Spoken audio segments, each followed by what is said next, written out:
লাউয়ের আগা খাইলাম, ডগা গো খাইলাম, আগা খাইলাম গো। লাউয়ের আগা খাইলাম, ডগা গো খাইলাম, লাউ দিয়ে বানাইলাম ডুগডুগি। হায়রে লাউ দিয়ে বানাইলাম ডুগডুগি, স্বাদের লাউ। নমস্কার নমস্কার নমস্কার, অভিনেতার রান্নাঘরে আপনাদের সকলকে স্বাগত। হ্যাঁ, লাউ দিয়ে ডুগডুগি বানানো যায় কিনা তা আমি জানি না, তবে লাউ দিয়ে শুক্তো কিন্তু অবশ্যই বানানো যায়। ইয়েস, ঠিক ধরেছেন। আজকের রেসিপি লাউয়ের শুক্তো, বড়া দিয়ে লাউয়ের শুক্তো।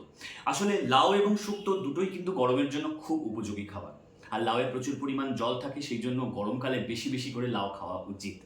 তবে হ্যাঁ, এখানে কিন্তু আমরা লাউয়ের খোসাটাকেও ফেলবো না, লাউয়ের খোসাটা দিয়েও একটা রেসিপি বানাবো, তবে সেটা আজকে নয়, সেটা অন্য একদিন। আজকের রেসিপি বড়া দিয়ে লাউ শুক্তো। লাউ শুক্তো বানানোর জন্য আমি এখানে অর্ধেকটা লাউ নিয়ে নিয়েছি। এই লাউটাকে এবার আমি ছোট ছোট টুকরো করে কেটে নেব, খোসাগুলোকেও কিন্তু ফেলবো না, রেখে দেব। চলুন এবার আমরা লাউটাকে কেটে নিই। দেখুন, আমি লাউগুলোকে এইভাবে ছোট ছোট টুকরো করে কেটে নিয়েছি। এখানে একটা জিনিস লক্ষ্য রাখতে হবে যে লাউটা খুব ছোট করেও কাটিনি, কারণ এটা লাউ ঘন্ট নয়। আবার লাউগুলোকে খুব বড়ও রাখিনি, মোটামুটি একটা মাঝারি সাইজ করে রেখেছি, যাতে এই লাউ শুক্তো খাবার সময় লাউগুলো দাঁতে পড়ে। এইভাবে আমি লাউগুলোকে কেটে নিয়েছি। চলুন এবার আমরা পরবর্তী পর্যায়ে চলে যাই। লাউ শুক্তো বানানোর জন্য আমি প্রথমে ফোড়নটাকে এখানে রেডি করে নেব। প্রথমে আমি নেব 2 চিমটে মতো মেথি। এই দেখুন, আমি মেথি নিয়ে নিয়েছি। এখানে কিন্তু মেথির পরিমাণটা সবচেয়ে বেশি থাকবে, এটা আমাদের মাথায় রাখতে হবে। এরপরে আমি নিচ্ছি এখানে 1/2 চিমটে মতন কালো জিরে। এই দেখুন, আমি কালো জিরে নিয়ে নিয়েছি। এখানে কালো জিরের পরিমাণটা থাকবে সবচেয়ে কম। তারপরে আমি এখানে নিয়ে নেব 1 চিমটে পরিমাণ মতো রাঁধুনি, কারণ শুক্তোতে কিন্তু রাঁধুনিটা মাস্ট, আমরা সকলেই জানি। সব শুক্তোতেই রাঁধুনিটা কিন্তু দিতেই হবে। এরপরে আমি নিয়ে নিচ্ছি 2টো ছোটো তেজপাতা, আর নিয়ে নেব এখানে 2টো শুকনো লঙ্কা। তাহলে আমাদের ফোড়ন রেডি। এবার আমরা চলে যাই রান্নার পরবর্তী পর্যায়ে।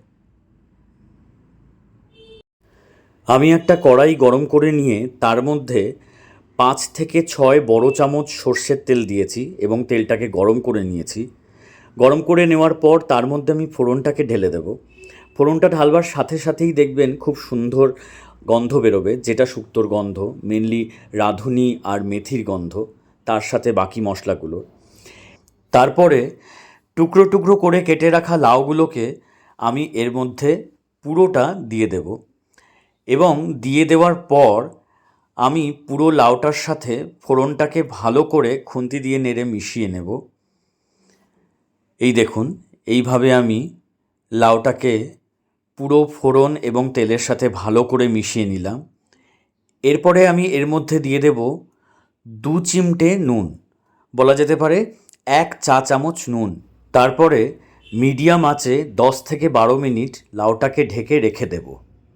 এবারে আমি বড়ার সরঞ্জামটা বানিয়ে নেব।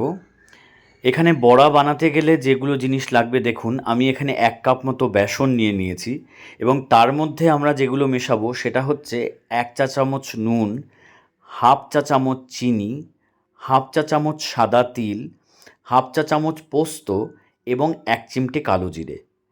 এই সম্পূর্ণ মশলাগুলো বেসনের মধ্যে দিয়ে প্রথমে আমি সেটাকে খুব ভালো করে চামচ দিয়ে মিশিয়ে নেব। দেখুন, এইভাবে।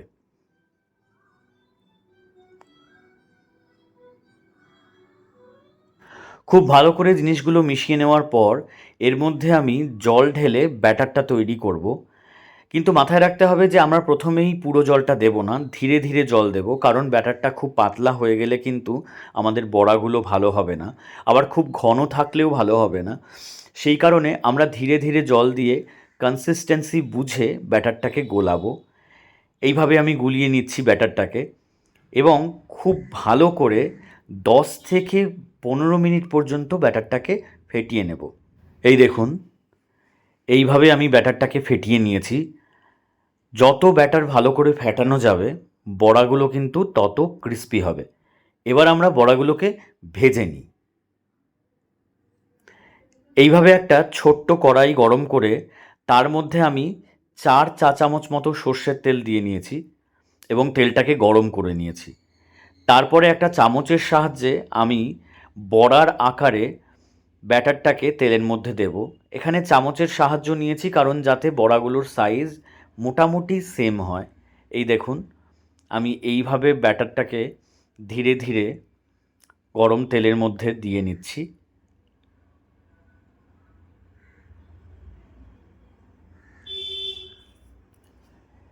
এই দেখুন, বড়াগুলো আমি এইভাবে ভেজে নিচ্ছি।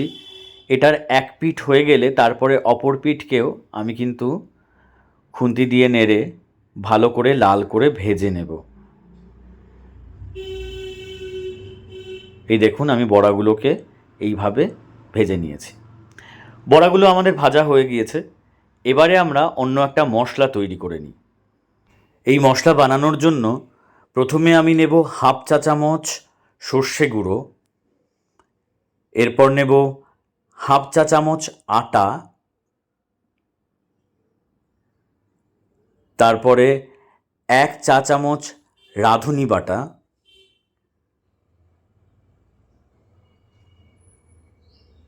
এবং 1 চা চামচ আদা বাটা। আমাদের সব মশলাগুলো কিন্তু নিয়ে নেওয়া হয়েছে। এবার আমরা এটাকে খুব ভালো করে এইভাবে গুলে নেব। এবারে চলুন দেখে নেওয়া যাক যে আমাদের লাউয়ের কি অবস্থা। আমি ঢাকনাটা খুলে নিলাম। দেখুন, লাউ কিন্তু আমাদের অনেকটাই সেদ্ধ হয়ে গিয়েছে। লাউ থেকে অনেকটাই জল বেরিয়েছে। এইবারে একবার খুন্তি দিয়ে ভালো করে লাউটাকে নাড়াচাড়া করে নিয়ে তার মধ্যে আমি দিয়ে দিচ্ছি 1 চিমটে পরিমাণ চিনি,